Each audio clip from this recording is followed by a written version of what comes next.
Big TV digital exclusive breaking news చూస్తున్నా. మళ్ళీ ఒకసారి కూడా కరోనా పాండమిక్ టైంను అందరూ గుర్తు చేసుకుంటున్నారు. దీనికి కారణం హెచ్ఎంపీవీ వైరస్. ప్రెజెంట్ ప్రపంచ దేశాలను కూడా హెచ్ఎంపీవీ వైరస్ అనేది కూడా భయపడుతూ ఉంది. ప్రెజెంట్ ఈ వైరస్ తో చైనా హాస్పిటల్స్ అన్ని కూడా నిండిపోయాయి.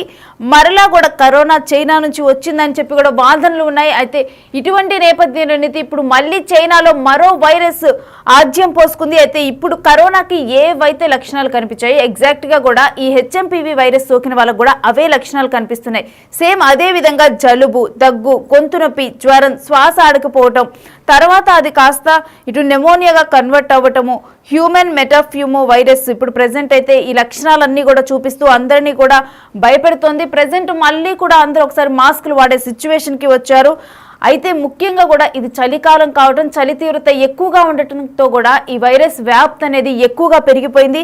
అయితే కరోనా వైరస్ పిల్లలు, వృద్ధులపై తీవ్ర ప్రభావాన్ని చూపింది. ఎగ్జాక్ట్గా ఈ వైరస్ కూడా పిల్లలు, వృద్ధులపైనే తీవ్ర ప్రభావాన్ని చూపుతోంది. అయితే ముందుగా ఈ లక్షణాలతో వచ్చింది కాస్త బ్రాంకైటిస్ న్యూమోనియాగా అది మార్పు చెంది కూడా ప్రాణాలు పోయేంత వరకు కూడా తీసుకొని వస్తుంది. అయితే ఈ ప్రెసెంట్ ఈ హెచ్ఎంపీవీ వైరస్ వల్ల అయితే ప్రాణాలు పోయే ప్రమాదం ఉందని చైనా, జపాన్, హాంకాంగ్లో వైరస్ వ్యాప్తి ఎక్కువగా ఉందని కూడా మనకి తెలుస్తూ ఉంది. అయితే ఆ దేశాల నుంచి వచ్చే వారిపైన ప్రెసెంట్ ప్రత్యేక నిఘా ఉంచారు. హెచ్ఎంపీవీ ఇప్పటి వరకు ఈ హెచ్ఎంపీవీ వైరస్ ఇప్పటి వరకు కూడా వ్యాక్సిన్ అనేది లేదు. అయితే కాకపోతే ఈ వైరస్ను 2001లోనే గుర్తించడం జరిగింది సైంటిస్టులు. బట్ ఇప్పుడైతే ఈ వైరస్ ఎక్కువగా కూడా 2025లో ఎక్కువగా కూడా ఈ వైరస్ చైనాలో వ్యాప్తి చెందుతుంది. మరోవైపు చూసుకుంటే కేవలం చైనా కాకుండా చైనా, జపాన్, హాంకాంగ్ ఈ 3 కంట్రీస్లో కూడా ఈ వైరస్ వ్యాప్తి అనేది ఎక్కువగా ఉంది. అయితే ఈ 3 కంట్రీస్ నుంచి ఎవరైతే ఇతర కంట్రీస్కి ట్రావెల్ చేస్తారో వారందరి మీద కూడా ప్రజెంట్ ఎక్కువ నిఘా ఉంచారు ఈ వైరస్ వ్యాప్తి ఉండకుండా. ఎందుకంటే ఆల్రెడీ కూడా కరోనా పాండమిక్ను అందరూ కూడా ఎదుర్కొన్నాము. ఆ ఎక్స్పీరియన్స్ని ఇంకా కూడా మర్చిపోలేదు. అప్పుడు కూడా చైనా మొదట్లో కొంత నెగ్లిజెన్సీ చూపించింది. ఆ నెగ్లిజెన్సీ వల్ల ఆ వైరస్ వ్యాప్తి ఎంత పెరిగిందంటే ప్రపంచ దేశాలన్నీ కూడా లాక్డౌన్కి వెళ్ళే అంత పెరిగింది.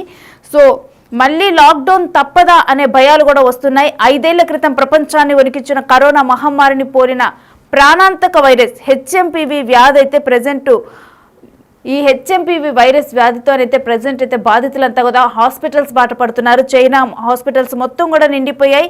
అన్ని ఏజ్ గ్రూపుల వాళ్ళపై అయితే ఈ వైరస్ ప్రభావం కనిపిస్తుంది. మరిన్ని కేసులకి ట్రేస్ చేసే పనిలోనైతే చైనా అధికారులు ఉన్నారు. అయితే హెచ్ఎంపీవీ మనుషుల్లో శ్వాస వ్యవస్థను ప్రభావితం చేసే వైరస్.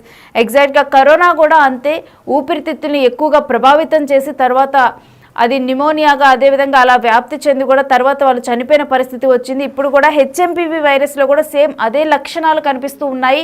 అయితే ప్రజెంట్ మనం చూస్తున్నాం కదా విజువల్స్, అవన్నీ కూడా చైనా హాస్పిటల్స్లో కరోనా టైంలో ఎలాగైతే కరోనా టైంలో కూడా ఎగ్జాక్ట్గా ఇలానే స్టార్టింగ్లో ఎప్పుడైతే కరోనా వ్యాప్తి ప్రారంభమైందో ఆ అంతు చిక్కలేదు. అసలు ఏంటి ఈ వైరస్ అనేది కూడా ఎవరికీ అర్థం కాలేదు.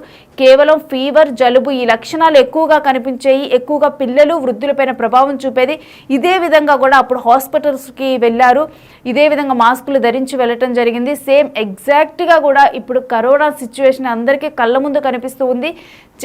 చైనా నుంచి కూడా వ్యాప్తి చెందడం అనేది జరిగింది కరోనా వైరస్. ఆ తరువాత ప్రపంచ దేశాలన్నిటికీ కూడా లాక్డౌన్ విధించేంత వరకు ప్రాణ నష్టాన్ని, ఆస్తి నష్టాన్ని, ఆర్థిక వ్యవస్థను కూడా కుదేలు పడేలా చేసింది కరోనా వైరస్.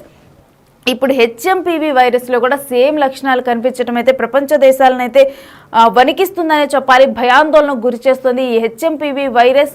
అయితే ఇప్పుడు ఆల్రెడీ మన దగ్గర కరోనా పాండమిక్ని ఎక్స్పీరియన్స్ చేసి ఎదుర్కొన్న ఆల్రెడీ ఎక్స్పీరియన్స్ ఉంది కాబట్టి దాన్ని ఉద్దేశంలో పెట్టుకొని ఇదే విధంగా జాగ్రత్తలు చేపడుతున్నాయి ప్రపంచ దేశాలన్నీ కూడా. ఆల్రెడీ దీనికి సంబంధించి కూడా నిఘా ఉంచడం జరిగింది. ఆల్రెడీ చాలా అలర్ట్గా ఉన్నాయి వైద్య శాఖలు కానీ ఇవన్నీ అలర్ట్గా ఉండి అసలు ఆ కంట్రీస్ నుంచి వచ్చే వాళ్ళని అందరినీ కూడా ఎప్పటికప్పుడు కూడా నిఘాగా ఉంచి వాళ్ళకి టెస్టులు చేస్తూ కూడా వాళ్ళని ఎప్పుడు కూడా నిఘాలో ఉంచడం జరుగుతుంది. ముఖ్యంగా చైనా, జపాన్, హాంకాంగ్ ఈ 3 కంట్రీస్ నుంచి ఎవరైతే ట్రావెల్ చేస్తున్నారో వాళ్ళ మీద అయితే ప్రత్యేకంగా నిఘా ఏర్పాటు చేశారు. అయితే చూస్తూ ఉన్నాం కదా చైనా ఆసుపత్రులు ఏ విధంగా కిక్కిరిసిపోయి ఉన్నాయంటే అందరూ కూడా మాస్కులు ధరించి ఉన్నారు. ముఖ్యంగా కూడా మనం అక్కడ విజువల్స్లో చూస్తే వృద్ధులు, అదేవిధంగా యంగ్ ఏజ్లో ఉన్న వాళ్ళ పిల్లల్ని ఎత్తుకొని ఉన్న దృశ్యాలు ఎక్కువగా కనిపిస్తున్నాయి.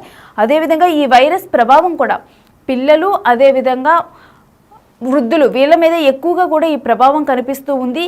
ముందుగానైతే జ్వరం, అదేవిధంగా జలుబు, గొంతు నొప్పి, శ్వాస ఆడకపోవటం, ఇటువంటి ప్రాబ్లమ్స్ ముందుగా డెవలప్ అవుతున్నాయి. ఆ తర్వాత అది కాస్త న్యూమోనియాగా అలా కన్వర్ట్ అవుతుంది. అలా కన్వర్ట్ అయిన తర్వాత అది ప్రాణాలు పోయేంత వరకు కూడా తీసుకొని వెళ్తుంది. ప్రాణాలు పోయే ప్రమాదం ఉందని చెప్పి కూడా ప్రజెంట్ హెచ్చరికలు ఉన్నాయి. అయితే వీటన్నిటి నేపథ్యంలో చైనాలోనైతే ఒక లాక్డౌన్ సిచ్యువేషన్ వచ్చింది అని కూడా ప్రజెంట్ అయితే కొన్ని వార్తలు అయితే తెలుస్తూ ఉన్నాయి. అయితే ఈ పరిస్థితిని అయితే అదుపులోకి తెచ్చేందుకు కూడా చైనా ప్రభుత్వం కూడా ప్రయత్నిస్తుంది.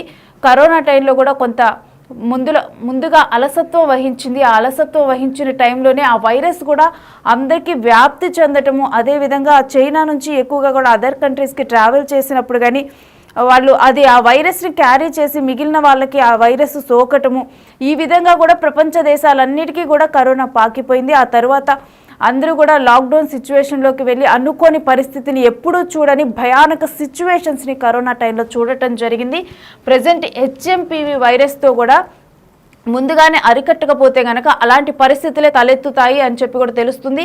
అయితే ఈ వైరస్ను 2001లోనే సైంటిస్టులు గుర్తించారు. ఇప్పుడు 2025లోనైతే ఈ వైరస్ వ్యాప్తి పెరిగిపోయింది. ఇప్పుడు కనుక కరోనా కనుక ఏ విధంగా వ్యాప్తి చెందిందో ఒకరి నుంచి ఒకరికి, అదే విధంగా కూడా ఇప్పుడు హెచ్ఎంపివి కూడా ప్రజెంట్ వ్యాప్తి చెందుతుంది. డెఫినెట్గా కూడా బిగ్ టీవీ డిజిటల్ ఎక్స్క్లూజివ్లో చూస్తున్నాం. డెఫినెట్గా కూడా ఇది ప్రపంచ దేశాలన్నీ కూడా అలర్ట్ అవ్వాల్సిన టైము.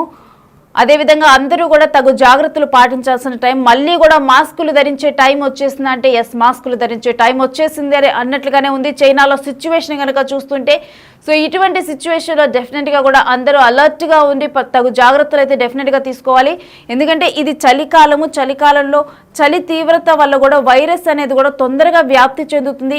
ఆ వైరస్ ఎప్పుడైతే గాలిలో కలుస్తుందో, ఎందుకంటే ఆ చలికాలంలో కూడా గాలి వేగం కానీ గాలి వీచడం కానీ ఎక్కువగా ఉండదు. సో ఆ టైంలోనైతే అది స్తబ్దుగా ఆ టెంపరేచర్ కూడా ఎక్కువగా ఉండకపోవటం వల్ల కూడా ఆ వైరస్ ఎక్కువ కాలం జీవించే పరిస్థితి ఉంటుంది. దీని ద్వారా ఒకరి నుంచి ఒకరికి వ్యాప్తి చెందడం చాలా ఎక్కువగా పెరుగుతూ ఉంటుంది. మనం నార్మల్గా చూసినా కానీ కోల్డ్, ఫీవర్స్ ఇవన్నీ కూడా చలికాలంలో ఎక్కువగా వ్యాప్తి చెందుతూ ఉంటాయి. సో ఇటువంటి టైము ఈ పరిస్థితులు ఈ వైరస్కు చాలా అనుకూల పరిస్థితులు. సో ఇటువంటి టైంలో వైరస్ ఎక్కువగా కూడా ఆ గాలిలో జీవించి ఉండే పరిస్థితి ఉంటుంది. దాని ద్వారా ఒకరి నుంచి ఒకరికైతే ప్రజెంట్ ఈ వ్యాధి వ్యాప్తి చెందుతుంది. ఈ వైరస్ వ్యాప్తి చెందటం వల్ల అయితే తొందరగా కూడా అందరూ సిక్ అయ్యే పరిస్థితి ఉంది. ఈ సీజన్ అనేది చాలా అనుకూలంగా ఉంది ఈ వైరస్కి అని చెప్పి కూడా చెబుతున్నారు. బట్ మనం కరోనా టైంలో కూడా చూసాం. ఈవెన్ సమ్మర్ అని చెప్పి కొంత అలసత్వం, అంటే సమ్మర్ కాబట్టి హై టెంపరేచర్ ఉంటుంది కాబట్టి డెఫినెట్గా కరోనా అంత తొందరగా వ్యాప్తి చెందదులే అని భావించారు. బట్ అయినప్పటికీ కూడా ఈవెన్ సమ్మర్ టైంలో కూడా కరోనా ఎంత తొందరగా వ్యాప్తి చెందింది అనే సిచ్యువేషన్ మనం ఇండియాలో ఆల్రెడీ ఫేస్ చేస్తున్నాం. ఇది వింటర్ కాబట్టి ఇంకా తొందరగా హెచ్ఎంపివి వైరస్ కూడా ఆల్మోస్ట్ కరోనా వైరస్ లాగానే ప్రభావం చూపుతుంది. సో ఈ హెచ్ఎంపివి వైరస్ కూడా సేమ్ అదే విధంగా ప్రభావం చూపబోతుంది అని చెప్పి కూడా ప్రజెంట్ న్యూస్ అయితే హల్చల్ చేస్తుంది. అదేవిధంగా ప్రపంచ దేశాలను అయితే వణికిస్తుంది. ఇది WHO వీటన్నిటిని కూడా వణికిస్తున్న న్యూస్. సో అందుకని చెప్పి కూడా ఇప్పుడు చైనాలోనైతే ముందుగానే అసలు వ్యాధి వ్యాప్తి చెందకుండా అరికట్టే ప్రయత్నం చేస్తున్నారు. మరోవైపు కనుక చూస్తే జనాలు హాస్పిటల్స్కి క్యూ కడుతున్నారు. ఆక్సిజన్ అప్పుడైతే కరోనా టైంలో కూడా శ్వాస ఇబ్బందులు ఇవన్నీ ఉండి కూడా ఆక్సిజన్ సిలిండర్స్ ఇవన్నీ కూడా యూజ్ చేశారు. ప్రజెంట్ చైనాలో కూడా అంతే. ఈ వ్యాధి వచ్చిన వాళ్ళకి కూడా వెంటనే, ఈ వైరస్ సోకిన వాళ్ళకి వెంటనే కూడా వాళ్ళకి కూడా కొంతకాలానికి ఈ ఆక్సిజన్ అందకపోవటం, శ్వాస తీసుకోవడంలో ఇబ్బందులు రావటం. సో దాని ద్వారానైతే మనం చూస్తున్నాం కదా ఆ విజువల్స్లో అందరూ కూడా కూర్చొని ఇటు సెలైన్లు ఎక్కించుకుంటున్న దృశ్యాలు, ఈవెన్ పడుకోవడానికి బెడ్స్ లేకుండా కూర్చొని సెలైన్లు తీసుకుంటున్న దృశ్యాలు ఇవన్నీ చూస్తున్నాం కదా. వీటిని చూస్తే కనుక మనకు అర్థమవుతుంది చైనాలో హెచ్ఎంపివి వైరస్ వల్ల ఎటువంటి పరిస్థితులు నెలకొని ఉన్నాయో.